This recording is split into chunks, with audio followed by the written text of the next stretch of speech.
میرے نبی پاک علیہ السلام پہ اتنی مصیبتیں آئیں کہ پہاڑ پہ آتی تو وہ ریزہ ریزہ ہو جاتے ہیں، لیکن کسی مقام پر بھی حضور علیہ السلام شکوہ کرتے نظر نہیں آتے۔ ہم غریبی کا رونا روتے ہیں، ہر چوتھا آدمی کہتا ہے بڑا غریب ہوں، لیکن میرے نبی پاک علیہ السلام نے چوتھے دن کھجور کھائی، سرکہ کھایا ہے اور موٹے بان کی چارپائی پہ آرام کیا ہے۔ حضرت عمر نے کہا حضور کتنی تکلیف ہے؟ فرمایا عمر کوئی تکلیف نہیں، تھوڑا سا تو وقت ہے، جنت میں جائیں گے، ساری نعمتیں اللہ نے ہمارے لیے تیار کی ہوئی ہے۔ راضی بالرضا، راضی بالرضا، کوئی کسی قسم کا مسئلہ نہیں۔ ہمیں آزمائشیں آتی ہیں، تکلیفیں آتی ہیں، بیماریاں آتی ہیں، لوگ چھوٹی چھوٹی بات پر پریشان ہو جاتے ہیں، ذرا ذرا سی بات پر شکوہ کرتے ہیں۔ میرے رسول پاک علیہ السلام نے فرمایا جب میرا رب کسی کو بیمار کرتا ہے تو دو فرشتوں کو بھیجتا ہے، جاؤ میرے بندے کی تیمارداری کر کے آؤ۔ اللہ اکبر، خود رب بھیجتا ہے، جاؤ میرے بندے کی۔ تو مجھے بتائیے جب اللہ بھیجے تو پھر تندرست خوش نصیب ہوا کہ بیمار؟ جی تندرست پھر خوش نصیب کون ہوا؟ میرے نبی پاک صلی اللہ علیہ وسلم نے فرمایا رب دو فرشتے بھیجتا ہے، فرماتا ہے پتہ کر کے آؤ میرے بندے کا اس کا کیا حال ہے، حالانکہ اللہ سارا ہی جانتا ہے۔ فرشتے آتے ہیں، واپس جاتے ہیں، رب کریم پوچھتے ہیں بتاؤ میرا بندہ کیا کہتا تھا؟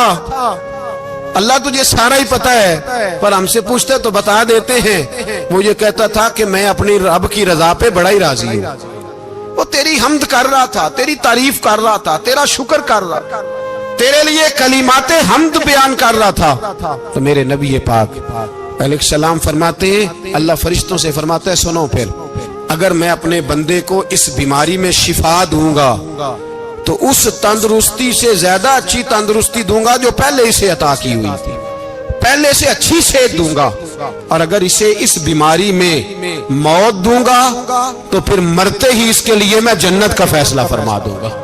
بھائی جب تو راضی بالرضا رہتا ہے، راضی بالرضا، بڑی سادی سی بات ہے بھائی، آپ گھر گئے روٹی مانگی تو اگر کسی نے کہا نا کہ اتنی تھکاوٹ ہے ٹائم پہ آیا کرے اس وقت، تو روٹی تو وہ بھی مل گئی پر اس میں لذت، وہ سکون نہیں، وہ سکون نہیں۔